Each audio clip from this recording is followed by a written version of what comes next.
Halo dulur-dulur Randu Jembagar, dulur-dulur RJ. Kita sekarang berada di pantai Indokor. Pantai Indokor. Kok iso mas? Kok Karena bisa? Pantai Indokor itu adalah dekat dengan Tambak Udang ya. Indokor itu dari kata Indonesia Korea. Jadi kerjasama Tambak Udang Indonesia dengan Korea. Berarti ini sebenarnya pantainya belum ada namanya ya, belum masuk pariwisata ya? Belum ada. Oh. Kita sekarang ada di Pantai Indokor. Nah, sekarang saya di sini bersama Kang Mas Prastowo. Jadi dia adalah seorang akademisi dari kampus Universitas Gadjah Mada. Jadi beliau ini adalah sekarang sedang konsen dalam khasanah sastra daerah, itu sastra Jawa. Sastra Jawa UGM. Kita pada kali ini mumpung sedang berlibur di pantai ya, ngabuburit ini. Ceritanya ngabuburit sambil melihat sunset. Semoga saja terlihat nantinya sunset. Kita akan membahas sedikit mengenai mitos-mitos yang beredar di sepanjang pesisir pantai selatan, khususnya ya pantai yang dekat-dekat sini. Jadi ada pantai Parangtritis, Parangkusumo, lalu ada pantai Samas, Pandansimo, dan lain-lain. Jadi sekitar sepanjang pantai dari sana sampai ujung barat, di barat ya di sana ya, sampai ujung barat. Apa ada mitos-mitos apa saja yang beredar? Nah, untuk mungkin ini nanti akan memakai cara pandang dari khasanah budaya Jawa secara akademis.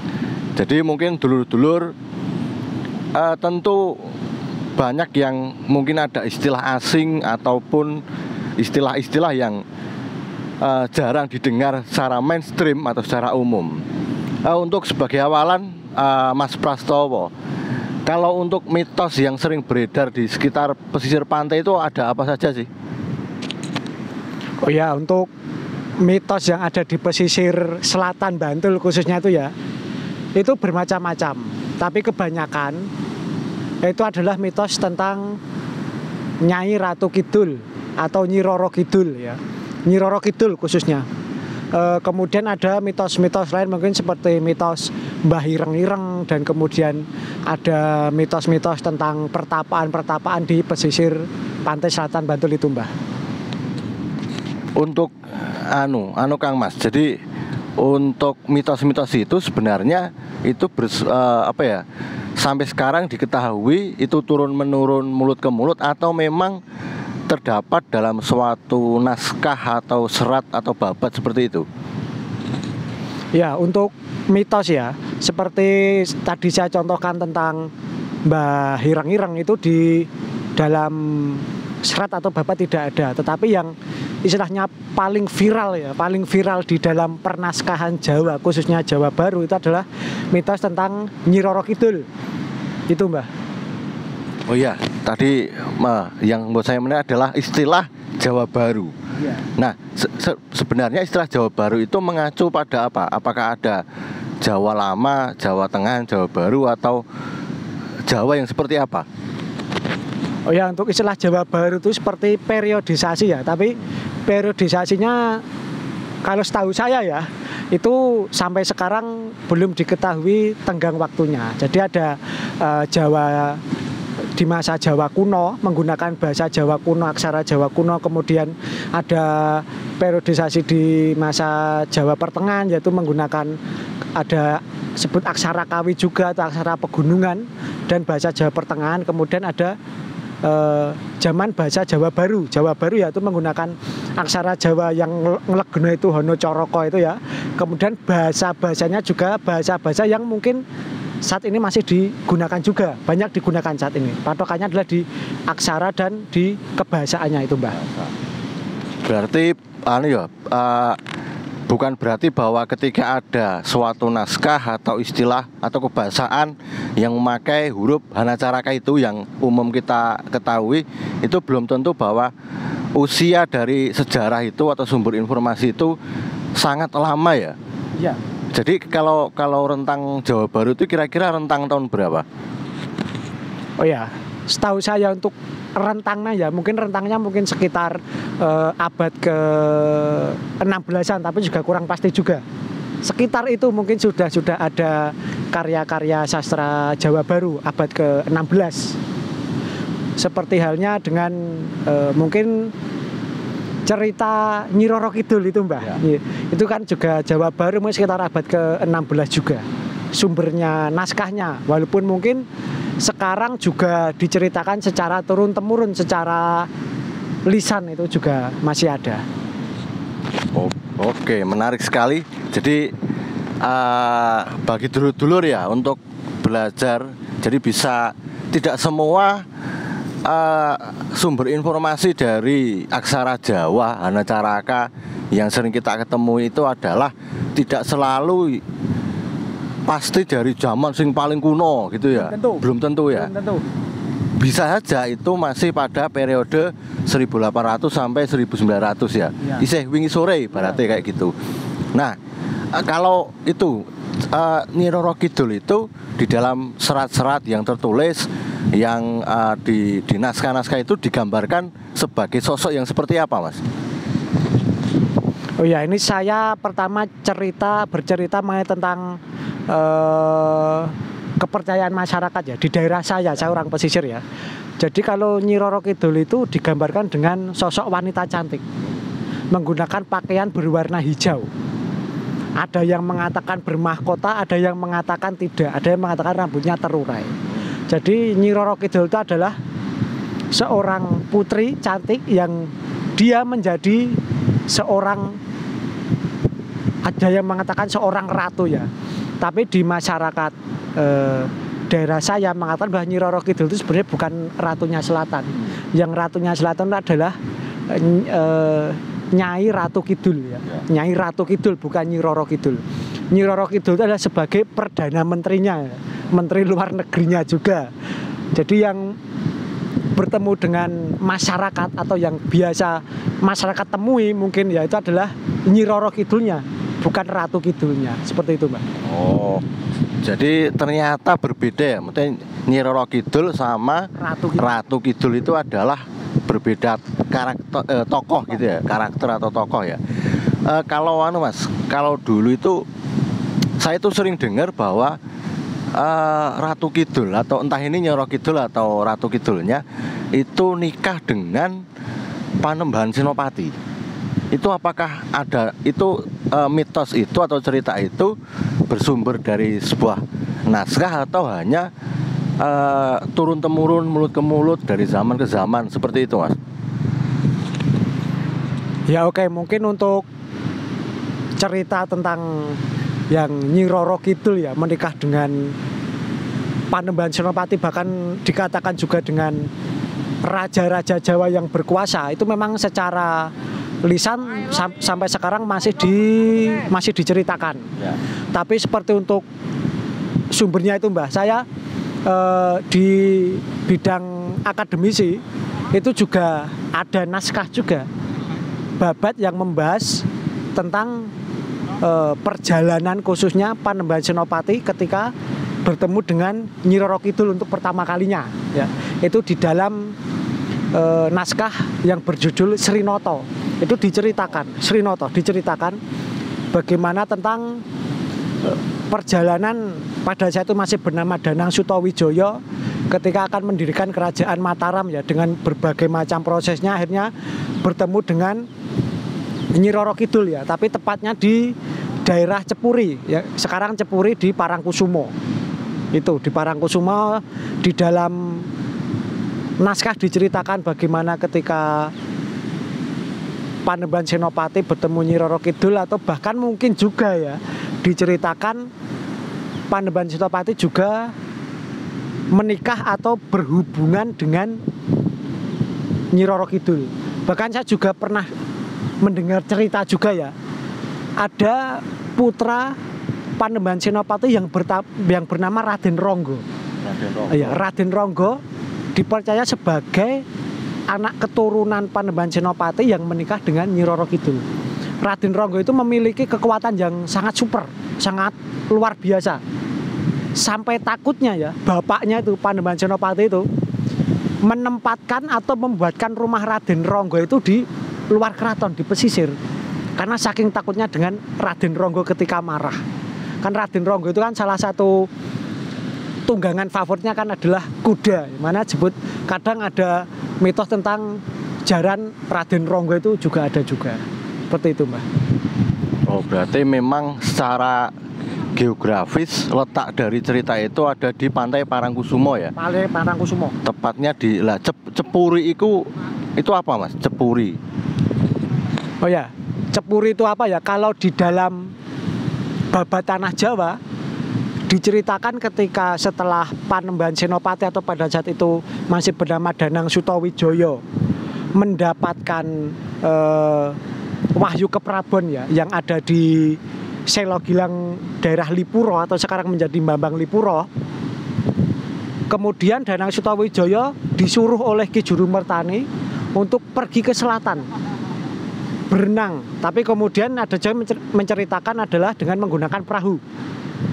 Sutawijaya diperintah untuk tidak berhenti, tidak bertapa sebelum kapalnya berhenti. Kebetulan kapal yang ditunggangi oleh Sutawijaya pada saat itu bersandar di sebuah batu yang ada di tengah sungai. Nah, dan batu itu bernama Cepuri. Ya. Walaupun mungkin saat ini batu itu sudah tidak ada di tengah sungai karena sudah menjadi pantai ya. Secara ilmu geografinya saya juga kurang paham. Muara Sungai Opak ya. Jadi sungai yang dilalui Panembahan Senopati adalah Sungai Opak. Nah, Sungai Opaknya itu bergeser semakin ke barat. Jadi memang secara geografi dapat dilihat bahwa muara Sungai Opak itu bergerak semakin ke barat, mendekati muara Sungai Progo. Dan sekarang Cepuri itu sudah bukan sungai lagi dan menjadi pantai yang bernama Pantai Parangkusumo. Sampai sekarang batunya masih ada, batunya ada dua, selatan dan utara. Batu yang sebelah utara adalah batu tempat bertapanya Panembahan Senopati, bertapa menghadap ke selatan. Kemudian batu yang selatan itu adalah diceritakan sebagai tempat duduknya Nyi Roro Kidul ketika bertemu dengan Panembahan Senopati. Oke, siap. Jadi dulur-dulur jika sedang bermain ke Pantai Parangkusumo bisa dilihat sendiri batu Cepuri ya, Cepuri. Jadi batu petilasan dalam cerita Panembahan Senopati bertemu dengan Nyi Roro Kidul. Ya, betul. Nyi Roro Kidul. Jadi dulur-dulur bisa tengok sendiri. Jadi batunya itu ada di pantai seperti ini, di pinggir jalan, bisa dikunjungi oleh siapapun ya, bebas ya, terlihat gitu loh. Oke, menarik sekali. Jadi memang ternyata mitos-mitos ini juga berasal dari serat-serat, terutama ada di tadi serat Srinoto. Itu bagian dari babat Tanah Jawi, dan juga mungkin ada termuat di cerita-cerita di babat Mataraman yang lain ya. Mentawis seperti itu. Nah, bagi dulu-dulu juga itu bisa diakses atau bisa dipelajari sendiri mengenai cerita-cerita yang ada di pesisir pantai selatan ini. Nah, yang harus kita pahami adalah dulur-dulur bisa menggali semua informasi, entah nanti mau dinilai sebuah hal yang mistik atau rasional, mitos-mitos itu monggo terserah. Kita hanya mencoba menggali informasi-informasi yang sedang berkembang di masyarakat, dan itu ternyata ada kan, seperti itu. Jadi masyarakat mempunyai sebuah cerita sendiri tentang sebuah cerita atau mitos-mitos, terutama yang paling legend itu adalah mitos Nyi Roro Kidul dan Kanjeng Ratu Kidul. Ada lagi Nyi Blorong ya. Kalau Nyi Blorong itu posisinya di mana si tokoh itu? Oh ya, Nyi Blorong ya, ada yang mengatakan bahwa Nyi Blorong itu adalah masih saudara dari Nyi Roro Kidul, tapi itu bagi masyarakat pesisir itu berbeda. Kalau Nyi Roro Kidul itu kan wujudnya memang wujud manusia, makanya tubuhnya itu full manusia. Ya. Kalau Nyi Blorong itu kan yang perut ke atas adalah wanita cantik, perut ke bawah adalah bentuknya ular. Ya. Kalau untuk Nyi Blorong itu bagi masyarakat pesisir tempatnya itu ada di sekitar pegunungan Parangtritis itu, Mbah. Ada yang mengatakan di Gua Cerme. Gua Cerme itu adalah di atas tapi sebelah utara dari pantai Parangtritis. Ada juga yang mengatakan di Gua Langse ya, itu di Parangtritis atasnya pas itu ya, di dekat Bukit Bintang yang Parangtritis. Ada yang mengatakan Nyi Blorong juga ada di situ, tapi mungkin ya untuk masyarakat pesisir itu mungkin seperti halnya tokoh-tokoh yang lain ya, istilahnya ada tokoh baik dan ada tokoh jahat istilahnya ya. Kalau untuk masyarakat pesisir itu mengatakan Nyi Roro Kidul sebagai tokoh yang baik, sedangkan Nyi Blorong itu dikaitkan dengan tokoh yang kurang baik, karena Nyi Blorong itu kebanyakan katanya dimitoskan sebagai tempat meminta pesugihan itu, Mbah. Pesugihannya itu adalah dari sisiknya ularnya itu bisa menjadi emas katanya, yang sudah melakukan praktek-praktek ritual pesugihan. Oh iya, jadi ada setiap cerita itu selalu ada apa ya? Selalu ada dialektika ya, antara yang baik lawan yang buruk seperti itu. Oh, menarik. Untuk ini Mas, yang pertanyaan terakhir, kayak seperti pamali atau pantangan memakai baju hijau di pantai selatan itu dilarang. Itu juga ada di naskah atau hanya bersumber dari mulut ke mulut gitu loh? Ya oke, untuk pamali tidak boleh menggunakan baju berwarna hijau ya.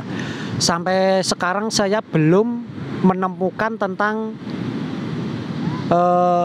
mitos itu di dalam naskah, saya belum menemukan itu, Mbah. Malah saya tahu ya itu adalah sebagai salah satu pencegahan ya. Kalau saya pernah ngobrol dengan teman-teman dari SAR atau dari Basarnas ya, sama aja, SAR atau dari teman-teman penyelamat lain di daerah pantai selatan, tidak boleh menggunakan pakaian berwarna hijau. Itu dikarenakan ketika orang itu yang berwarna hijau terseret ombak, itu ditemukan sulit, secara visual sulit dilihat. Karena entah mengapa katanya warna biru dengan hijau itu bisa menyatu kalau di laut, sehingga sulit dideteksi keberadaannya. Jadi kalau untuk, ada juga yang mengatakan mitosnya tidak boleh, tapi ini mitos secara turun-temurun ya, tidak boleh menggunakan, sebenarnya tidak hanya warna hijau, Mbah, tapi merah sama kuning juga. Jadi seperti lampu merah itu, abang, kuning, hijau gitu ya. Jadi tidak boleh kalau stopan ya. Warna tidak boleh menggunakan warna hijau. Katanya ya, kalau seseorang terseret ombak menggunakan warna hijau, maka dia akan dijadikan sebagai keluarga kerajaannya Nyi Roro Kidul. Kalau menggunakan pakaian berwarna merah, maka akan dijadikan pembantunya. Kalau menggunakan pakaian berwarna kuning, katanya akan dijadikan seperti pegawai ini lah. Pegawai ini. Kayak seragam di negeri Wakanda. Ya mungkin. Kuning. Nah, jadi itu tidak hanya warna hijau, tapi ada 3 warna itu. Ya. Tapi kalau mungkin dari secara mungkin operasionalnya ya, mungkin kalau memang terseret ombak memakai warna hijau juga sulit ditemukan. Secara visual memang sulit. Dari jauh sulit. Itu, Mbak. Kalau dari naskah saya kurang paham, belum menemukan tentang cerita yang tidak boleh menggunakan pakaian atau baju berwarna hijau. Oke, menarik. Itu kayak seperti mungkin jika kedetek gitu kan, kalau hijau kan kayak green screen mungkin ya. Green screen ya. Jadi kayak bisa mencampur, bisa blend dengan warna-warna yang lain. Apalagi warna laut kan lebih cenderung pada putih, semu biru dan gelap gitu loh. Jadi kalau ada hijau kemambang gitu mungkin akan akan tertumpuk dengan warna yang lain, kayak konsep green screen. Kayak gitu, tapi jangan dianut kalau yang soal ini.